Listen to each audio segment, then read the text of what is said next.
That is simply spectacular. Oh, it's an absolute beauty, isn't it? The best goal of the night.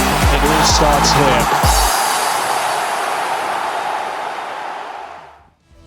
Hello and welcome to a very special episode of the National League Vodcast right here on DAZN. We're here at the Hive, home to Barnet Football Club. And we're going to be speaking to a man who's making a lot of noise in the National League, manager Dean Brennan.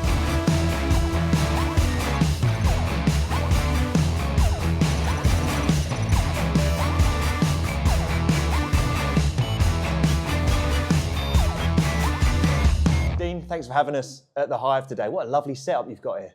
Yeah, we've got amazing facilities for the level. The big challenge is now is to try to go up the level so they can match each other, you know. So, but yeah, we're very lucky to have the facilities we have. The away changing room's a little bit different to the home one. It's a little bit colder in there. Yeah. To be fair, it's a large one. I've been to some places where they're absolutely tiny. I think Mac will remember Accrington used to be the smallest one around. Yeah. They've changed it now, so there's loads of different places. But we're very lucky. We got of lower level. We got the Ritz of the lower level, I call it. We're halfway through the season, coming into the new year now. What's been your assessment of it so far for Barnet? I think we should have more points. I think the way we played, we definitely should have more points. We've probably let in 5 or 6 goals more than what we should have, and we should have scored more goals as well. I think we played really well. We played in the front foot. We took the game, most games, to the opposition, and we've had some really good games within that. And it's an exciting division this year, isn't it? It looks like it could be a 5 or 6 horse race. Plenty of investment for other clubs, few ins and outs for us, but that's how we have to do it. But it's really exciting. I cannot wait for the next 21 games. Well, the weather's played a huge part recently. Obviously, a lot of games called off. How does that disrupt your preparation? You need a bit of luck in this time. Always, so you wouldn't want to be called off for Hartlepool away, would you? You know, so they now have to come to us on a Tuesday night, and I see that York were off against Maidenhead. They have to now go to Maidenhead on a Tuesday night. These are all the tiny bits of luck you need as well. You know, obviously, listen, we all got to play each other twice, but it makes a huge difference going somewhere on a Tuesday night to what it does on a Saturday. So please God, that's a little bit of luck in our favour, but we still got to do the business. You know, Mac was right. It's this time of the year there'll be more games off. There's no doubt. I think there's 16 Saturdays left in the division, yes. and 17 weeks. So there's definitely going to be catch up, and teams have games in hand. I see Rochdale have got a lot of games in hand. So have Oldham. So it's exciting. There's going to be some big midweek fixtures within our division that'll make a huge impact on where the title's going to go this year. Yeah, there were 2 games that beat the weather this weekend, starting with Ebbsfleet's trip to Boston United. A superb George Moncur goal earned them a valuable point on the road. Elsewhere, Yeovil took on Woking. Again, another draw. Neil Ardley's side remain unbeaten since he's been in charge. What's the day-to-day running of a National League manager here at Barnet? Yeah, this is 24/7, and you know, I'm blessed. I love the job I do. I love football. It's all I know.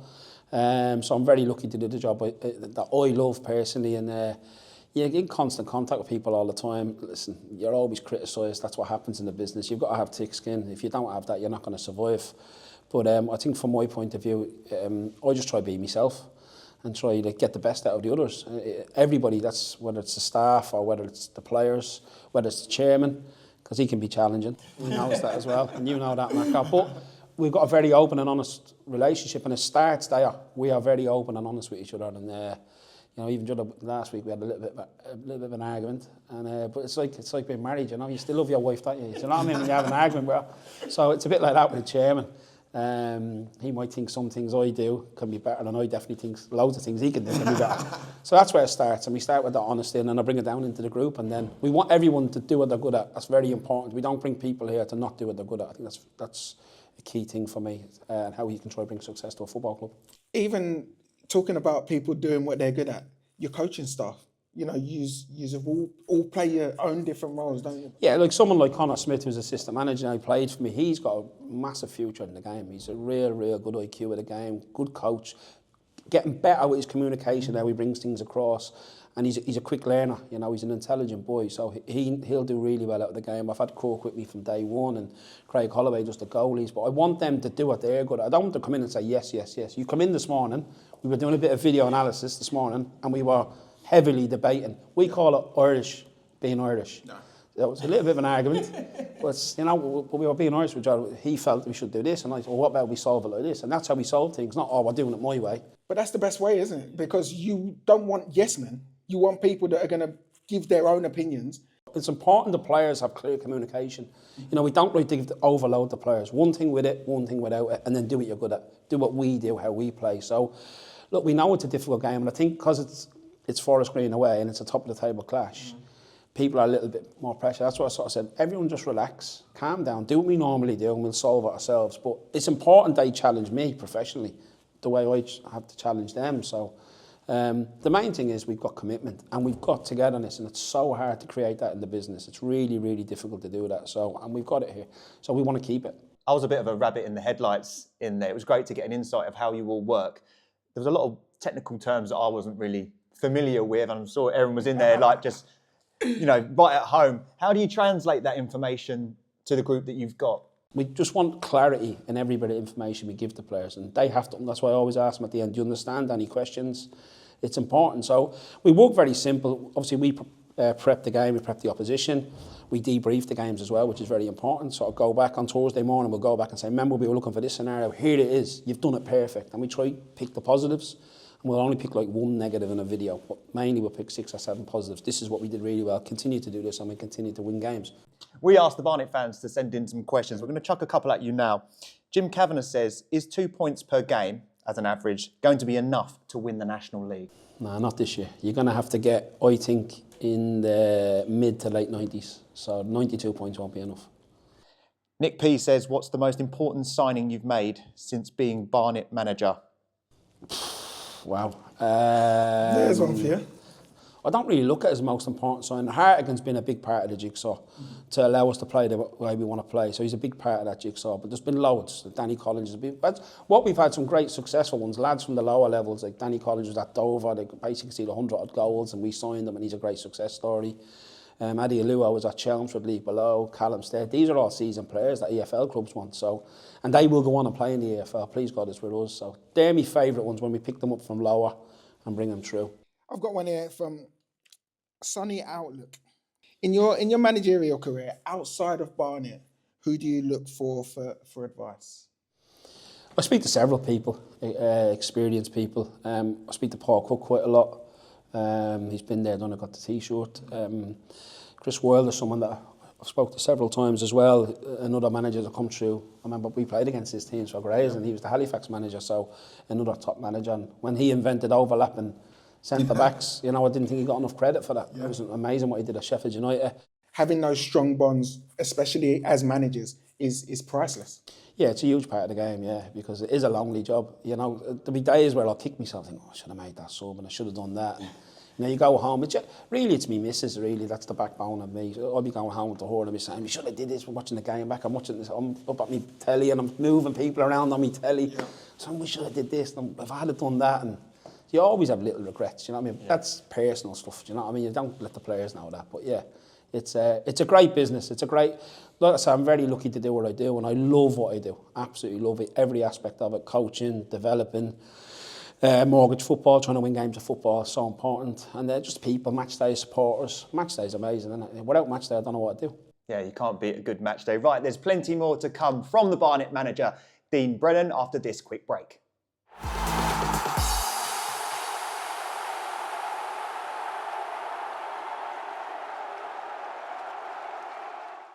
Let's knuckle up! Can I get a face-off with Conor McGregor? Combat fighting in its purest form. There is no show in the world like the BKFC. 47 years of promoting boxing. What a ride it's been. I was 23 years old at the time. I got an invite from the Boxing Board of Control to take a licence out. Back then, it was all run by the cartel. We have a new promoter in British Championship Boxing, Frank Warren. People liked it, I think, the fact that someone was taking the cartel on. I've never been afraid about shaking things up and working with new media. This is a bit of a dream come true. Pay-per-view, satellite TV. Very proud of Amir, what he done was fantastic. Bringing shows in from America Live. I've been lucky enough to promote some of the biggest names in boxing. I'd like to thank Mr. Frank Warren for having me over here. just when you think it can't get any bigger, my mobile rang. We get this call from His Excellency Turki Al-Sheikh. Off we went to the races. I'm as competitive as my fighters, and I fight for my fighters. I'm always looking for the next challenge, and I know there's one there now. Queensbury arrives at the home of boxing, DAZN, multi-year deal, let's go. This is a company that is devoted to boxing. They have a worldwide platform. And for us, that is very, very important to do what Queensbury is doing, to be expanding and building, working together for the betterment of boxing, as I believe it will be.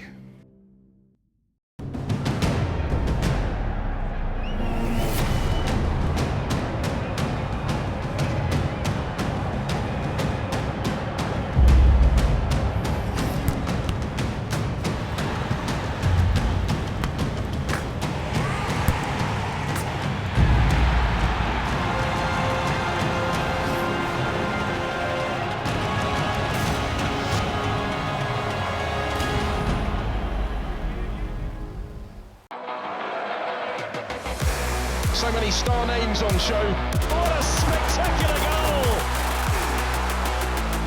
Ronaldo! And he finishes in typical style. And that surely wins it.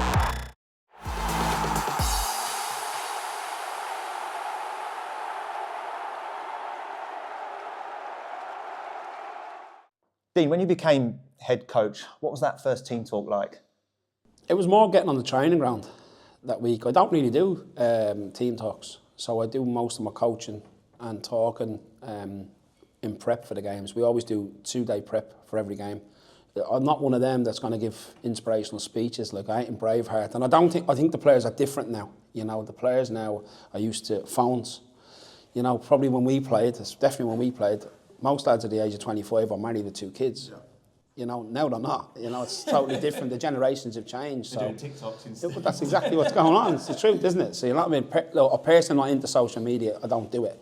And I think that's for my own sanity. I'm a bit old school that way. But I think when I first come in, I sort of said to the players, like I always say to the players, when I first meet them face to face, I say, you have to represent your family name. I said, you might have been out, because I've had players here at Premier League clubs. Addison Lee is to training. I had to get 3 buses to train him when I was a kid. Constantly, 3 buses to get to training. So that's very important. I say to them, I said, did your parents take time off work to take you training? And they go, yeah. I said, they did, they drove you, didn't they? You might have been at Spurs or Palace. I said, yeah, you might have been to work all day, done that. Well, you can represent your family name. You can give your all, can't you? For your family name, for what your parents did for you. And most players go, yeah. And I said, well, there's an agreement between you and I. You give your all for me, and I'll make sure I'll do my best for you. And that's the pledge straight away between player and manager. And once they don't give their all, it's either I go or they go. That's how football works, I'm afraid. So that's the first conversation I have with every player. As a manager, you're really friendly. You know, you're almost like a mate with the players. But then when it's work time, they're into professional mode. How have you managed to create that environment? That's got to be something that's difficult to create. You earn your respect off the players. You've got to earn it by coaching them first and foremost, making sure the information you give them, can you improve them as a player? Tactically, can you show them that you know what you're doing? If you do that, you learn respect. It's like anything. When you first walk in the changing room, the players look at you. You've been in the change room, you've been on trial, haven't you? You're on the change room, all the players go, who's this? They don't even speak to you. Yeah. When you go on the training pitch and you show them you're a good player, they all speak to you. So it's the exact same thing as a manager. Can you give the right information? How can I improve you? This is what I see. Like Nicky Gabamba, great example. 7 goals the most he ever scored. I sit down and say, Nicky, you run the channels too much. I don't want you to channels. I'll get the ball there and cross it to you. You stay there, you'll score goals. It took me 8 months on that, Nicky, every day. See numbers, on the shoulder, see numbers. Eventually, I had to stop. I don't speak to him. Same as Stead. It took me about 5 months with him. I don't scream at Stead no more. So bit by bit, this is what I see his attributes. This is where I see him kind of, improve the team and improve himself individually, and that's how we work. So that's how you earn your respect off the players. But when it comes to my person, I was a lad's lad. You know what I mean? And exactly. I am a lad's lad. I've always been like that. Yeah. So it's still a bit like that. I'm still jovial. But when it comes to work time, we're all here to get paid. Like, we all get bonuses. We all get paid. We got to perform. If a player's got a question to ask you, whether he's playing or not playing, is your door always open? Yeah, always, yeah. We don't close the door. The office doors are never closed, it's open. Unless we're having a private conversation. And listen, a few of the lads, a couple of them have issues privately, so that's the only time it'll ever be closed. It's so important. I say that to the players, I'm here if you're anything. I've had players ring me at 2 in the morning in trouble and stuff like that. But I think that's important. The fact that they've rang me to do that. They can rely on you. It's important. Yes, you're a bit of a father figure, you know. But you still think you're 25 yourself in your own head. You don't realise you're grey now. You're a little bit chunkier and... Do you know what I mean? And yeah, you know what it's like, Macca. Do you know what I mean? So, I was going to say, do you miss that changing room atmosphere? Because when we walked in earlier on today and the music was on, you were enjoying it. You were like, that's a good tune, that. Do you miss that being a part of a team? Yeah, I like me reggae. I'm a big reggae fan. It's a good tune. Yeah, it's a big tune, to be fair. Now, look, I love music. I'm a big fan of music. First one, talk about that changing room, I grabbed Wes Fonguk and there was no music when I got here. I couldn't believe there was no music. In the change room, it's their domain. I don't really want to go into their change, it's their domain, but I want someone to be on music. So what we created there was teams each day. And we used to have reggae Thursday. So I love me reggae. And slow jam Friday. Nice. So slow jams on a Friday. And it's just little things like just to get the banter going because they weren't in a group that were together. When you're bottom of the table, you're never together. But unless you're literally just fragile and you just haven't got enough resources to do what you got to do. When you're near the bottom of the table, it means there's splinters everywhere, there's issues going on. And players have a great thing, they make excuses, but you want to create a no-excuse environment by giving them the right information, by coaching them the right way, and then obviously providing everything you can to make sure that you can perform. Well, when you came into the club, you came in as a head of recruitment or director of football? From previous experience, I wasn't going to go back as a manager. And to be fair to the chairman, he called me several times and said, look, I want to do this and I want to put Harry Cool in charge. I want you to do this. And I thought, do I do it? Because I've got my own private businesses as well away from football. I was thinking, do I do it? And I thought, I didn't really want to go back in after my previous experience at the club before. Tony convinced me to take the role. I thought, I'll have a go at it. And I did. And they started poorly. There were several conversations between myself and the chairman, and then we made the decision to do what we did, which was relieve Harry of his duties. And then after that, you get back in, you get the bug. I interviewed 5 managers a week later for the job, and then we'd won, and then won again. And the chairman said, you just stay in charge. And that's what sort of happened. So between both of us, we decided to stay in charge. You just get the bug again. You're back in the dugout, and all of a sudden, you're winning football matches, and there's no better feeling, is there? So the players have their own pre-match routine. What's yours as gaffer? I know your post-match. We'll get on to that in a minute. Now, we always have a tipper with the opposition post-match. I always invite the manager in. I think it's important, you know, just because it's a stressful job, you know, and you always be respectful to the opposition whether you win or lose. And I've got no real routine. Just get up. I'll put my clothes on. If we won the week before, I'll have the same clothes. I'll put the same watch on. Same socks, same way round. Try put the same jocks on. Not wash them. No, they will be washed. Don't worry about that. So the same trainers or shoes, whatever they decide to wear. So it's just. I think Sean, was Sean Dyche, wasn't it? He went from a suit to a tracksuit and started winning in the tracksuit instead in the tracksuit. So last year. So it's just mad things. It's like any same as a football. You put your shin pads on a certain way. You have the same pads from the age of 40 and probably all the way through your career. It's just all. Everyone's different, but the routine's usually similar. It's nothing crazy. Every season's difficult, but each season you've gradually progressed. How has that changed in terms of your preparations, in terms of your expectancy of not only your players, but of yourself as well? Yeah, look, I think when we got the 52 points or we stayed up, then the aim was to get to 80 points. So I challenged the group in the summer to get to 80. We got 74. Then last year I challenged to get to 90. We come second at 86. This year, I'll be honest, I've challenged them to 100 because I think you're going to need that amount. If we improve again and go from 86 and improve 40 in points, we've had an amazing season. If anyone gets better, I'll be forced to shake their hand. So I do think you're going to need 95, 96 points, and that's where we're going to have to make up some points on our points per game at the minute. So that's why I'm slightly bit disappointed, even though we're in a great position of what's happened to us, obviously, especially over Christmas when we drew the 3 games. So we should have come out with more points. So please God, that don't halt us or fault us, you know, in the long term. But we just continue to take it one game at a time. I think that's important as well, Mac. Like, sometimes you can look too far ahead. You know, you start going, oh, look, they'll do this and they'll do that. Just look after your own backyard and you'll be grand. Just give your all. And that's all you can ask of any man, just give their all. You're not on social media, but there was a viral clip that went round from an interview, which you were very passionate, and I actually really enjoyed it, the authenticity of it and the honesty. I've got stuff on social media going against me goalkeeper. Does that help, does it? Does that help everybody? They're all geniuses now. I want to clap you off, don't they? I'm very, very angry and frustrated. If any fan wants to come see me, my door's open. Come in and see me. Have a cup of tea with me. That's what I'm looking for. Character in this group. Character. And I want fans to come with us with it. There's a message for you. My question is, did anyone come and knock on your door for a coffee? Yeah, they did, yeah. Several supporters did, yeah. Several come down, yeah. And like you did today, we let you in the office and show them how we do video. And yeah, they come in, we bring them in the changing room, yeah, show them around the place. Yeah. Do you know what I did have, though? I must have had, honestly, 92 league managers plus Air Division as well, the 24, this is 100. I must have had about 90 people, managers contact me. And say? The best thing I've ever heard. I'd love to do it myself. Do you think there should be more managers that have that honesty? Yeah, the game's PC now, innit? You know what I mean? So, listen, I'll just be myself. That's how I'll always be. And it might scare some clubs. That might scare some boards and some owners. You know, further up the pyramid going, this fella's a bit... But I was open and honest about the situation. I thought we played great that day, and our supporters were moaning. You know, and they scored a great goal on the counter-attack. Justin Alazuma scored a brilliant goal. It was a great game. Myself and Parky had a great time. It was a great game. We won the last minute. It was an exciting game. There was a lot of adrenaline. But I thought what we did well, we kept going, kept pushing. They tried to make it hard for us, and we come back. And I don't get it, you know. Like, I think everything, like, just get behind the group, you know. Yeah. I think supporters have changed as well. Let's be honest, because of social media, supporters have changed as well. So, not for the negative, you know. It's just society's just totally different now. You know, we're trying to create a mentality of, you know, make the Hive a fortress, and we've done that. The last 2 years, our record here is unbelievable. You know, I think this year we're unbeaten here. Last year we didn't lose many here. We won lots of games here. So, you know, we should be very lucky with the football we're playing and appreciate the football. We play good football. We play on the front foot. We always try to score goals. You know, if they're going to throw 2 punches, we're throwing 3. That's how it works for me, and that's how I'd like our teams always to be. The club has a reputation for producing really good players. Look at Jack Taylor, who went and, you know, this season is playing in the Premier League, scored his first Premier League goal. It's an unbelievable area for recruitment, and that's happened year on year here at Barnet. And that's where the chairman's done fantastic. You know, he's always kept a good structure of seeing young players and bringing them through. And we're trying to get back to that, where we can at least churn out a couple every season from the youth team to come into the first team. On the topic of recruitment, the transfer window in non-league is open until March anyway, but the Football League window opens in January. What's it like for you as a manager when they come sniffing for your best players? It's carnage, Corley. It's absolutely carnage.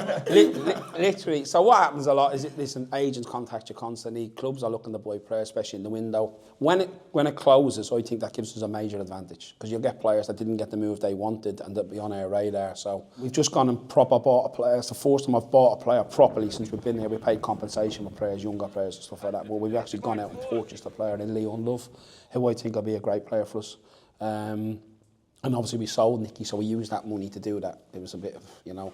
and we did well out of Nicky, and Nicky did a great job for us. But I think from our point of view, from a financial stance, when it comes to salary wage, I'd say we're about 10th in our division. So that's where we are this year. Last year was different. We did have a boost in the budget this season. The more money you have, you can shop in a better, you know. You can shop in Harrods if you want to, you know what I mean, wherever you want it. But I would say we're shopping in Tesco's for the division. Every little helps, I guess. Yeah, there you go. When you are recruiting players, obviously what they do on the pitch is vitally important, but what kind of characters do you look for?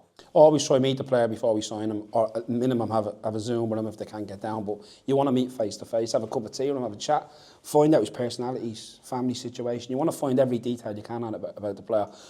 I don't like ringing people on references of players, because I had a reference on a player before from a manager, I won't say who, and that player turned out to be one of the best players I've ever signed. And he was brilliant for me. But when I met the kid, it was only when I met him I thought, this kid's a nice kid. He was a kid out of Hackney in London, and he plays now. He plays week in, week out, and at a much higher level than ours. But I met the kid, and I thought, nah, he's giving him a bad reference. This kid's a good kid. And they're the kind of things, when you meet people, you get to know what they're really like. So if you have had to listen to that reference from that manager, I would have never signed them. Does that come a little bit from you and your personality, your background, your upbringing? Yeah, definitely, definitely. Where I'm from, look, so I'm from inner city Dublin, from the Liberties, you know, and you have to think on your feet. You've got to be streetwise. If you're not, you get found out, you'll be left behind there, you know. So you have to have a little bit about you. And I think that's important. John still used to say that to me as well. Always try and meet them. Always try and meet the players, you know, like good messages from good managers, you know. They've done it a long time. Survival in this game is everything, isn't it? You look at Stilly, he's been doing it over 40 years, and some of the boys, I've been doing it now 12, 14 years, and if I get to 40 years, that'll be miracle stuff. But it's about surviving, isn't it? It's such a challenging business. And people want success straight away. Boards, fans, they literally, chairmen, they want success like straight away. There's no messing around anymore. And you're going to get berated if you don't do well on social media. We had a sneak peek at your preparations for tonight's game against Forest Green. What kind of match are you expecting? To be fair to Forest Green, play different at home than they do away. They like to give up possession away and just sit in and make it difficult for the opposition. But at home, they're a bit more aggressive. The fullbacks will press. And the last time we played them, they played 5 at the back, so they played a different system. They played 5-3-2 the last time we played them. So I expect them probably to, stick to what they've been doing. They're unbeaten in a long time as well, but they've got major threats. They've got some excellent players. McAllister's an excellent player.